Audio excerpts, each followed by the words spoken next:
క్రీస్తునందు మీకు శుభములు. దేవుని ప్రజలుగా మనం అందరం కూడా దేవుని యందు ఆనందించాలనుకుంటాం. అంతేకాకుండా దేవుని వల్ల మనం వర్ధిల్లాలనుకుంటాం.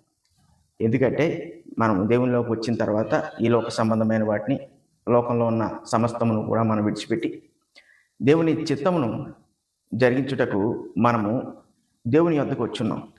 ఇప్పుడు మన పరిస్థితులు దేవుని వల్ల వృద్ధి చెందుతూ ఉండాలి. దేవుడే మనకు సహాయం చేయాలి. ప్రతి విషయంలో కూడా దేవుడే మనల్ని నడిపించాలి. ఈ ఉద్దేశంతో మనము క్రీస్తుని నమ్ముకుని దేవుని యొద్దకు వచ్చినప్పుడు మనలో కొన్నిసార్లు వృద్ధి చెందాలనే ఆసక్తి కలుగుతూ ఉంటుంది. దేవుడు ఖచ్చితంగా వృద్ధి కలుగు చేస్తాడు. అయితే మనము లోక సంబంధంగా వృద్ధి చెందలేము. ఎందుకంటే అలా జరిగితే కనుక మనము పాపం చేసిన వారమై శాపమునకు లోనవుతూ ఉంటాం. క్రీస్తుని బాహాటముగా సిలువేసిన వారు అవుతాం. కాబట్టి క్రైస్తవులుగా ఉంటూ లోకము వర్ధిల్లినట్లుగా మనం వర్ధిల్లడానికి అవకాశం లేదు. మనం అవకాశం కూడా తీసుకోకూడదు. అలాంటి పరిస్థితుల్లో మనం ఏం చేయాలి? మనం వర్ధిల్లాలి. కాకపోతే దేవుని వల్ల వర్ధిల్లాలి. లోకము ద్వారా వర్ధిల్లకూడదు. ఈ సంగతులు మన మనసులో ఉన్నప్పుడు జీవితం కొంచెం కష్టంగానే కనబడుతుంటుంది. జీవితంలో పరిస్థితులు కూడా మనకి ఒత్తిడి తీసుకొస్తుంటాయి.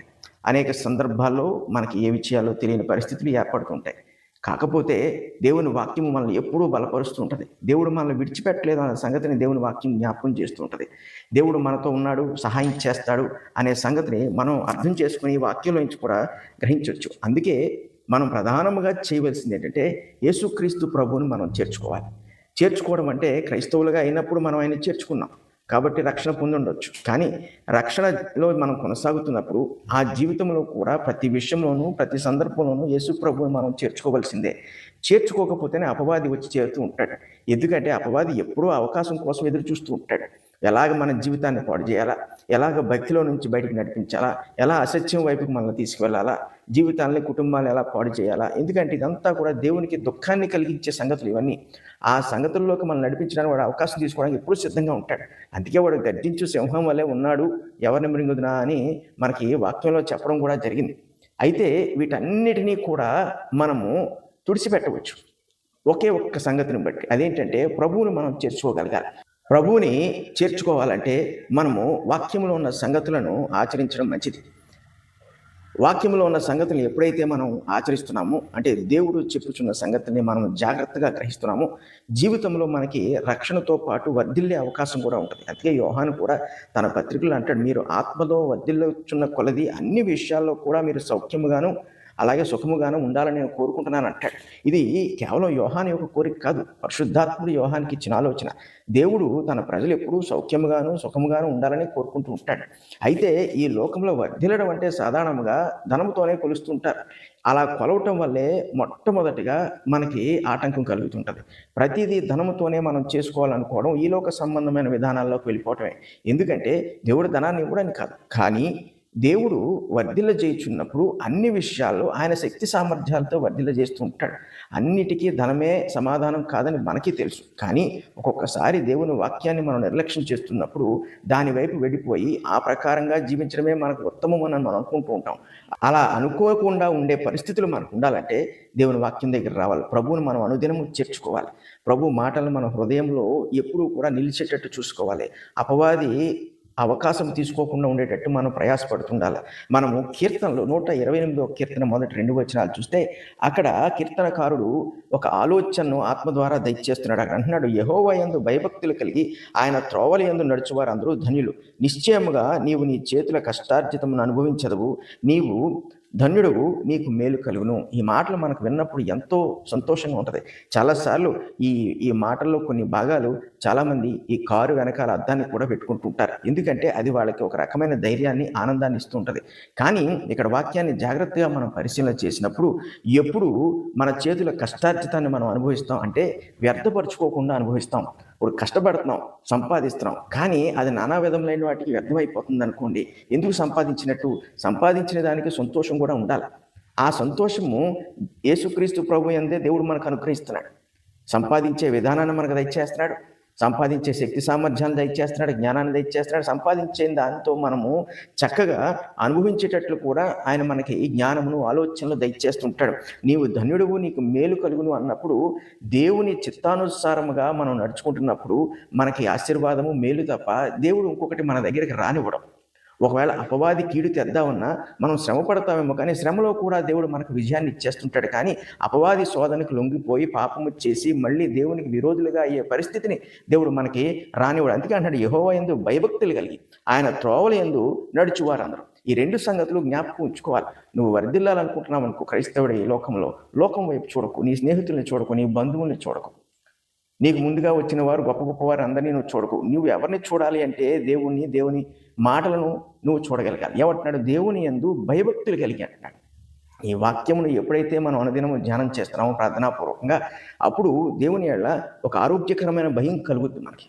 అదేంటంటే, దేవునికి నమ్మకంగా ఉంటే దేవుడు మనల్ని అన్ని విషయాల్లో కూడా జాగ్రత్తగా చూసుకుంటాడు.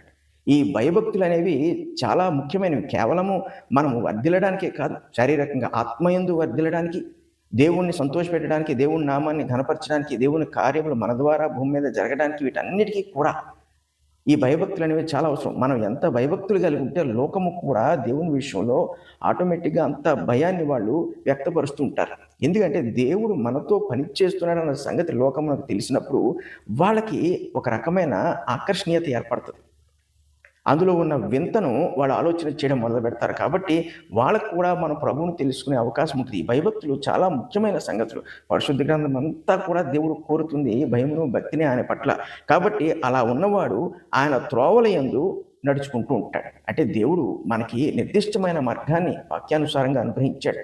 మనం ఏ రీతిగా నడుచుకోవాలి, వేటిని మనం ముట్టుకోకూడదు, ఎటువంటి వాటిని మనము మన మనసులోకి తెచ్చుకోకూడదు, ఏ సంగతులను మనం పట్టుకోవాలి, వేటిని మనము వదులుకోవాలి, ఇలాంటి వాటన్నిటినీ కూడా వాక్యము మనకి తెలియజేస్తూ, అంటే దేవుడే మనకు తెలియజేస్తూ ఉంటాడు. కొన్నిసార్లు మనం త్యాగాలు చేయాల్సి వస్తుంది క్రీస్తు కొరకు జీవిస్తున్నప్పుడు. అలాంటి త్యాగాలు చేయడానికి ఒకవేళ శరీరం అంగీకరించట్లేదు, మనం ఆ శరీరానికి లోబడిపోయామంటే భయభక్తుల్లో మనకు లోపం కలిగింది. కాబట్టి మనం భయము, భక్తి దేవుని ఎదుట యథార్థంగా ఉన్నప్పుడు ఆయన మనకు ఏర్పాటు చేస్తున్న త్రోవలన్నింటిలో కూడా మనం నడవగలుగుతాం. అది కూడా ఎలాగా? సంశయము లేకుండా, విసుగు చెందకుండా. ఇశ్రాయేలీయులు చూడండి ఎలా విసుగు చెందారు.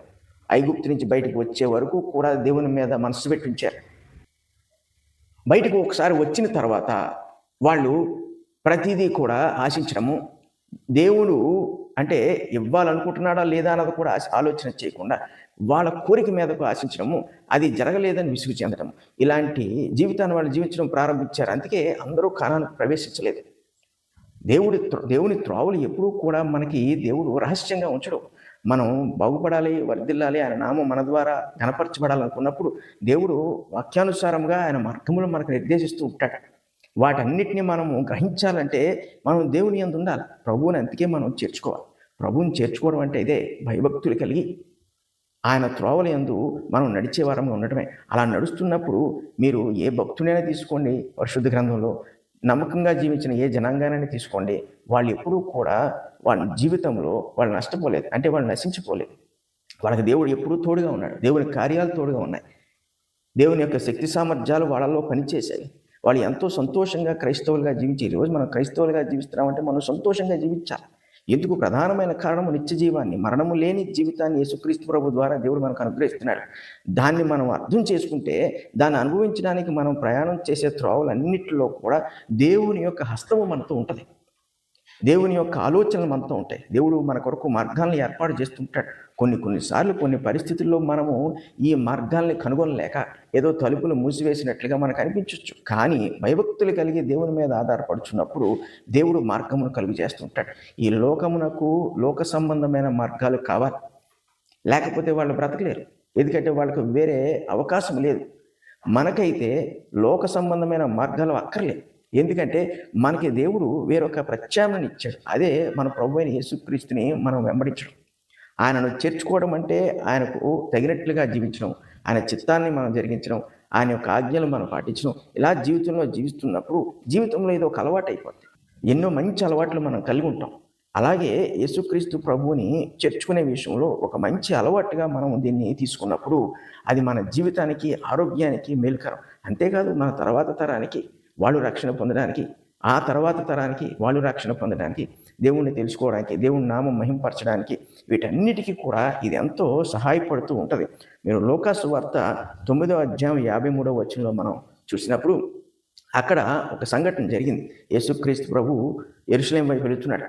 వెళుతున్నప్పుడు ఈ సమరయలు పట్టణం మధ్యలో ఉంది. ఆ సమరయలు పట్టణంలో బస చేద్దామని శిష్యుల ద్వారా ఆయన వర్తమానం పంపించి, ఎవరైనా కూడా ఒకవేళ ఉంటారేమో మనకి ఉండడానికి చూడమని పంపించినప్పుడు అక్కడ సమరయలు వీళ్ళని చేర్చుకోలేదు. ఎందుకంటే సమరయలకి యూదులకి పడదు. ఈ గలిలయ నుండి యెరూషలేముకి వెళ్ళడానికి 3 దినముల ప్రయాణం. కాబట్టి ఖచ్చితంగా మధ్యలో ఆగవలసిందే. అలా తెలిసి సమరయలు యూదుల్ని అక్కడ ఉండనిచ్చేవాడు కాదు. అందుకే యూదులు సాధారణంగా యొర్దాను వైపు నుంచి వెళ్ళిపోతూ ఉంటారు, తూర్పు వైపు నుంచి. కానీ యేసు ప్రభు ఉద్దేశపూర్వకంగానే అలా వెళ్ళాడు. ఎందుకంటే ఆయన సర్వాధికారి 1. 2, ఆయనకి సర్వహక్కులు ఉన్నాయి ఆయన సృష్టి మీద. 3, సమరయులకు కూడా రక్షణ అవసరము. వాళ్ళు కూడా మనుషులే. మనుషుల మధ్య ఉన్న అపోహల వల్ల, ద్వేషాల వల్ల వాళ్ళ కలహాలు ఉన్నాయి. కానీ యేసుక్రీస్తు ప్రభువుకి ప్రతి వ్యక్తి కూడా దేవుని స్వరూపమందు సృష్టింపబడినవాడే. ప్రతి వారిని ఆయన చేర్చుకోవడానికే ఆయన ప్రయాసపడ్డాడు.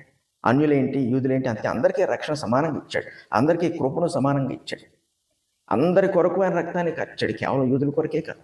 ఈరోజు మనం పాపరహితంగా జీవిస్తూ పాపం వల్ల మనం నష్టపోకుండా ఉంటున్నామంటే దానికి కారణము యేసు ప్రభువే. ఎందుకంటే అన్యులమైనప్పటికీ కూడా మనల్ని చేర్చుకోగలిగాడు ఆయన. కాబట్టి సమరయుల విషయంలో ఆయనకి ఒక మంచి ఉద్దేశం ఉంది.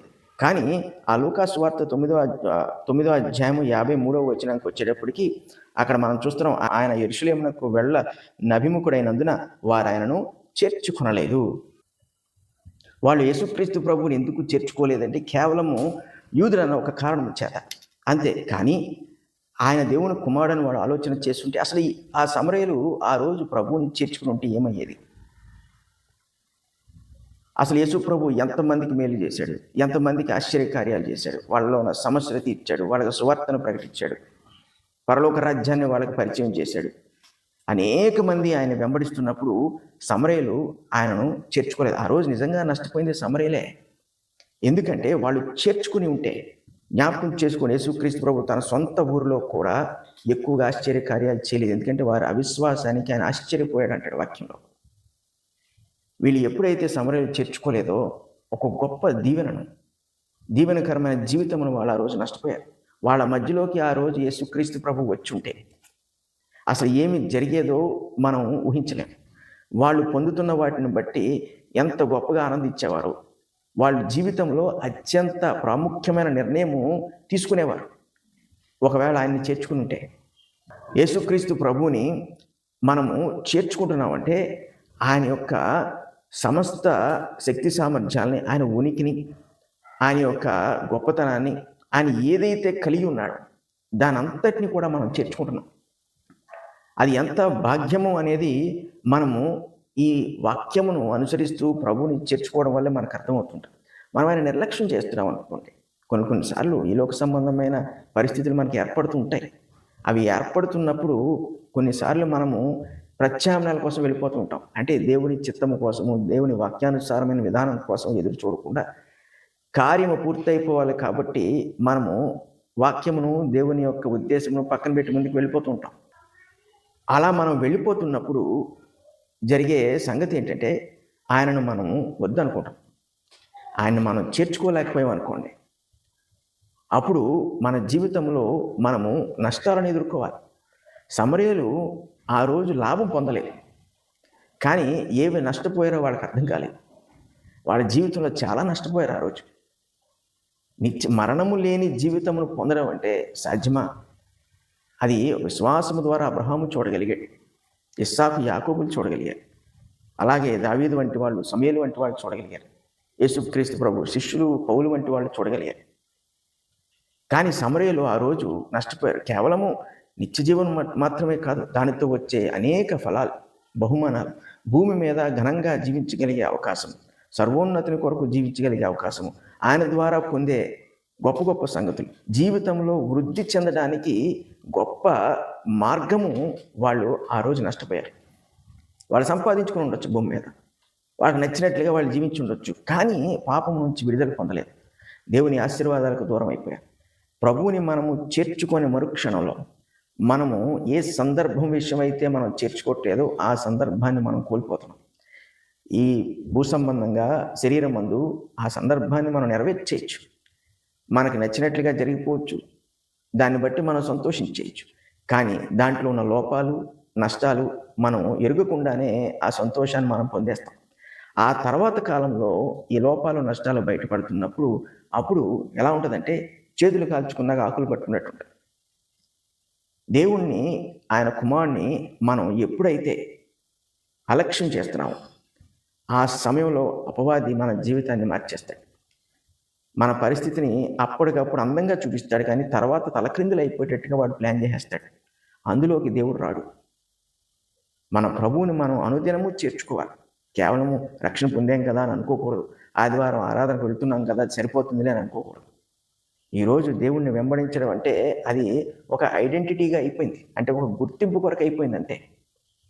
కానీ దేవుని కొరకు వెంబడించడం అంటే ఒక సాక్ష్యం కొరకు, దేవుడు మహిమపరచబట్ట కొరకు అని చాలా తక్కువ మంది ఆలోచన చేస్తున్నారు. అలాంటి దినాల్లో మనము దేవునికి నమ్మకంగా జీవించడం ఎంతో అవసరం. అలా జీవించాలంటే ఆయన చేర్చుకోవాలి. ప్రతి విషయం, ప్రతి సందర్భంలోనూ ఆయన చేర్చుకోవాలి. వాక్యాన్ని అందుకే విడిచిపెట్టకూడదు. ప్రతిరోజు మనకు ఉండే పనులు ఉంటూనే ఉంటాయి, కానీ ప్రతిరోజు కూడా ప్రార్థనాపూర్వకంగా వాక్యాన్ని మనం ధ్యానించగలగాలి. దేవునికి మనము సమయం అనుగ్రహించకపోతే దేవుడు మన జీవితాల్లో జోక్యం చేసుకోవడానికి మనమే ఆటంకాలు వేస్తుంటాం. మనం తీసుకునే నిర్ణయాలు ఎప్పుడూ కూడా కొంతవరకే మనకు తెలుసు. పూర్తిగా వాటి యొక్క ప్రభావం కానీ వాటి ఫలితం కానీ మనకు అర్థం కాదు. కానీ ప్రభువుని చేర్చుకుంటున్నప్పుడు మనం తీసుకునే నిర్ణయాలు ఎప్పుడూ కూడా అవి సంపూర్ణంగాను ప్రతిఫలము ఇచ్చినట్లుగాను అవి ఉంటాయి. వాటి వల్ల మనకి ఎప్పుడూ దుఃఖం కలగదు. అసలు అలాంటి ప్రతిఫలాల విషయంలో మనం నిశ్చింతగా ఉండొచ్చు, ఎందుకంటే వాటిని ఎవరూ మార్చలేరు. ప్రభువుని చేర్చుకోవడం వల్ల ఉండే లాభంలో అనేకమైనవి. ఆయనను చేర్చుకోకపోతే ఉండే నష్టాలు ఎన్నున్నాయో మనకు తెలియదు. కాబట్టి క్రైస్తవులుగా లోకంలో మనం బాధ్యతాయుతంగా జీవించవలసిన వారు, ఒక పద్ధతిలో జీవించవలసిన వారు. మనకి వాక్యానుసారమైన సంస్కారం అనేది అవసరం. దేవుడికున్న పరిశుద్ధత, నీతి మనం కలిగి ఉండవలసిన వారు. ఇలా మనం జీవించాలి. జీవిస్తున్నప్పుడు మనము వర్ధిల్లాలి అన్నప్పుడు ప్రభువుని మనం చేర్చుకుంటేనే సాధ్యమవుతుంది. అలా వర్ధిల్లే ప్రతి వాడు కూడా జీవితంలో వెనక్కి చూడనవసరం లేదు. పరిశుద్ధుడగు తండ్రి, కృపగల దేవా, మీకు స్తుతులు స్తోత్రాలు. ఎంత మంచి జీవితాన్ని మీరు మాకు దయచేశారో మీకు స్తుతులు స్తోత్రాలు. మేము ఊహించని రక్షణ భాగ్యాన్ని, ఊహించని నిత్య జీవమును మా కొరకు ఏర్పాటు చేశారు. అందుకొరకు మేము చేస్తున్న ఈ ప్రయాణం అంతట్లో కూడా మేము వర్ధిల్లినట్లు మీ వాక్యమును మా మధ్య ఉంచి, నీ ఆత్మను మాకు అనుగ్రహించుచు, నీ జ్ఞానముతో మమ్మల్ని బలపరచు. మా జీవితంలో మీరు నిర్దేశిస్తూ బలపరుచుచున్నందుకు మీకు స్తుతులు స్తోత్రాలు. మేము ఎక్కడికి వెళ్ళిన అవసరం లేకుండా నీ చెంత నుండి మా జీవితాలని భూమి మీద సంపూర్ణపరుచుకుంటకు మీరు దయచేయుచున్న ఈ కృపంతటిని బట్టి కృతజ్ఞతాస్తుతులు చెల్లిస్తూ యేసు పరిశుద్ధ నామమున అడుగుచున్నాం తండ్రి. ఆమేన్.